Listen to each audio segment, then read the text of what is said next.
O marido dela me procurou, preocupado com ela, porque ele achava que ela tinha que ter mais vida, mais expressão. E isso salvou ela, a relação e a família. Esse é um caso de uma mentorada que chegou por meio do marido. E isso mudou completamente a vida dela em uma semana. O marido mandou mensagem pra mim dizendo que tinha uma situação com a esposa dele, que nenhum profissional tinha solucionado, que ele tinha gostado muito do meu trabalho. E a primeira coisa que eu falei pra ele foi: mas isso que você tá me dizendo é uma coisa que te incomoda ou é algo que incomoda ela? Porque se for algo que incomoda você, quem tem que vir pro processo é você. E aí ele fez a ponte minha com ela, eu conversei com ela e nós iniciamos o processo. Na primeira sessão, eu perguntei para ela: me conta um pouco do que está acontecendo. E ela me disse: Nicolas, eu não tenho nenhuma vontade de fazer nada. Eu já comecei diversas faculdades, diversos cursos, diversas coisas, mas eu não termino nada. No começo tem uma alegria, passa pouco tempo, já para. Eu não tenho vontade de sair. Se eu pudesse, eu nem ia na academia. Eu não tenho vontade de socializar. Eu só quero ficar em casa, cuidar dos meus filhos, dos afazeres, e pra mim tá bom. Eu não tenho vontade de ajudar meu marido no trabalho. Eu não tenho vontade de fazer absolutamente nada. E tudo que eu penso em começar, a primeira coisa que vem na minha cabeça é: você não vai dar sequência, pra que começar? Você não vai conseguir, pra que você vai começar? Eu falei: ok, isso te incomoda? E ela falou: sim, me incomoda muito. Se é um incômodo, a gente parte para o mapeamento, para encontrar carga e fazer a mudança. Então eu pedi para ela me contar um pouco de como tinha sido a infância dela, pai, a mãe, a relação deles. E ela me disse: olha, eu não lembro muito da minha infância, mas o que eu lembro é que tinha alguns conflitos entre meu pai e minha mãe, porque o meu pai sempre foi o meu herói, ele era animado, a gente saía, era uma felicidade perto dele. Inclusive, o pai dela era muito semelhante ao marido. O marido, provedor, animado, escuta ela, acolhe. Muito importante observar isso.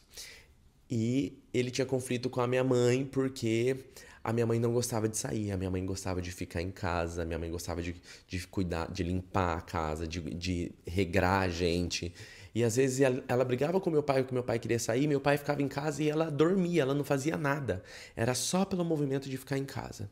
Eu falei: como é que você tá hoje? Ela falou: eu não saio, eu não socializo, eu não gosto de ir em restaurantes, eu não gosto de socializar. Para mim, ficar em casa, levar as minhas filhas à escola, voltar, cuidar aqui do meu marido, as coisas. E o que você faz durante o dia? Eu organizo isso e depois fico no celular, eu não faço nada. Nesse momento eu olhei para ela e falei: quando você fica em casa, só cuidando disso, não fazendo nada, quem você se torna? Semelhante a quem você está sendo? Ela respirou, com os olhos cheios de lágrima, e disse: a minha mãe. E foi bem chocante para ela perceber que ela estava sendo exatamente como a mãe dela. Porque ela não queria ser igual à mãe dela. Ela tinha algumas críticas à mãe dela, ela via muito sofrimento na mãe dela. E aí ela ficou bem emocionada. Já identificamos um padrão aí. Então eu perguntei para ela: como que a sua criança se sentia frente à sua mãe? Como que eram essas dinâmicas em casa? E ela falou: não tenho muitas recordações, mas eu não podia brincar, eu não podia sair com os meus amiguinhos, ir na festa de aniversário, eu não podia fazer nada dentro de casa, eu não podia pintar, eu não podia fazer absolutamente nada. A única coisa que a gente fazia em casa era limpar a casa, fazer os afazeres, e mesmo assim a minha mãe sempre reclamava que nunca estava do jeito dela. E aquilo me dava muita raiva, porque nunca era bom, eu nunca era suficiente. E eu falei: e o que acontecia quando você sonhava, brincava, queria fazer as coisas? Ela falou: não, eu nunca pude. Eu nunca pude fazer isso. Todas as vezes que eu pedia algo pra minha mãe falava que não, então eu voltava pro quarto e ficava lá. E eu falava: o que você fazia? Eu falei: o que você fazia no quarto? Ela falou: nada. Eu ficava lá, porque eu não podia fazer nada. Não podia sujar a casa. Eu falei: quando foi que você pôde se expressar? Quando foi que você pôde existir? Quando foi que você pôde exercer a sua expressão, a sua criatividade, expandir o seu mundo de possibilidades aí dentro? Sonhar. E ela falou: eu nunca pude. Tudo que eu dizia pra minha mãe era não. E aí eu perguntei pra ela: e hoje, quando você pensa em fazer algo, como você se sente? Ela falou: eu não penso. E eu fico muito incomodada porque eu vejo tantas pessoas tendo tantos sonhos, tantos desejos, querendo tantas realizações, sentindo a vida, e eu não sinto nada. Eu não entendo porque eu não sinto nada. E a verdade é que ela não sentia porque ela nunca pôde sentir. É extremamente importante que a criança possa sonhar no mundo imaginário e se expressar e brincar para que ela construa essa capacidade, para que ela se coloque em cenários, construa cenas ilusórias, situações para que ela desenvolva isso, sonha, um espaço criativo dentro de si. Mas se ela nunca teve um lugar para existir, se o que ela desejava, sonhava, a expressão dela nunca teve valor, ela cresceu e ela seguiu no mesmo movimento. E ela ficou bem impactada quando ela escutou isso. Ela começou a chorar. Eu falei, como se sente? Ela falou, pesada. Eu nunca tinha percebido que eu nunca pude sonhar, desejar, criar. Eu sempre voltava pro quarto e ficava isolada. Eu falei, e hoje você faz o quê?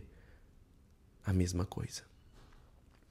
Nesse dia, ela me odiou, porque eu deixei ela com essa consciência, porque foram muitos pontos de acesso bem fortes a coisas bem importantes com muita carga emocional. Nos próximos dias, nos próximos 2 dias, eu recebi mensagem do marido dela falando, Nicolas, ela chorou, ela me falou um monte de coisa, eu não tô entendendo nada, o que tá acontecendo, ela tava mal, mas ela tava estabilizada e agora você mexeu e tá tudo acontecendo. E eu falei, ela se expressou? Ele falou, sim, ela falou um monte de coisa. Eu falei, que bom. Então o processo já começou a valer a pena. E aí na mesma semana, a gente tinha feito uma sessão, na mesma semana a gente fez uma sessão de retoque, porque eu precisava dar sustentação a ela. A gente fez sessão na segunda, na quinta-feira eu fiz outra sessão. E aí ela veio já exaltada. Não, porque é isso, que é aquilo outro. O que pra mim foi uma grande vitória, porque na primeira sessão ela não mudava de emoção. Ela ficava só aqui. E nessa segunda ela veio até me confrontando. Ela olhou pra mim e falou assim, é engraçado, né? Você pega essas informações, joga e só deixa a bomba pra gente.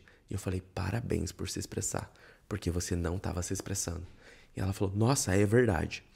Então nessa segunda sessão, que a gente decidiu fazer na mesma semana, que é normal esse processo de catarse emocional vir, porque a gente mexe ali, então a gente vai pra dissolver.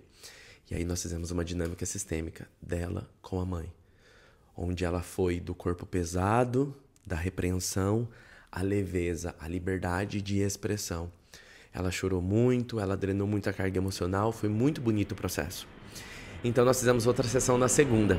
E na segunda-feira ela chegou. Eu amei, eu tô super bem, eu tô decidida. Eu quero até marcar um jantar pra eu conversar de novo com as pessoas, porque agora eu sinto que eu posso falar, que eu não tô travada. E se eu quiser fazer faculdade eu faço, se eu não quiser eu não faço, eu não vou fazer mais nada que os outros não queiram, que os outros queiram só por pressão. Se eu não quiser fazer nada também pra mim tá tudo bom, mas agora eu quero viver, eu quero sentir, agora eu tô conseguindo me expressar, falar o que eu sinto, porque agora eu vi que é importante. E eu olhei pra ela e falei, bem-vinda à vida. Perceba, a gente descobriu do que ela estava sendo refém, que estava bloqueando essa expressão dela, porque toda vez que ela tentava se expressar, desejar algo, era como se tivesse a mãe dela aqui atrás dizendo, não, você não pode.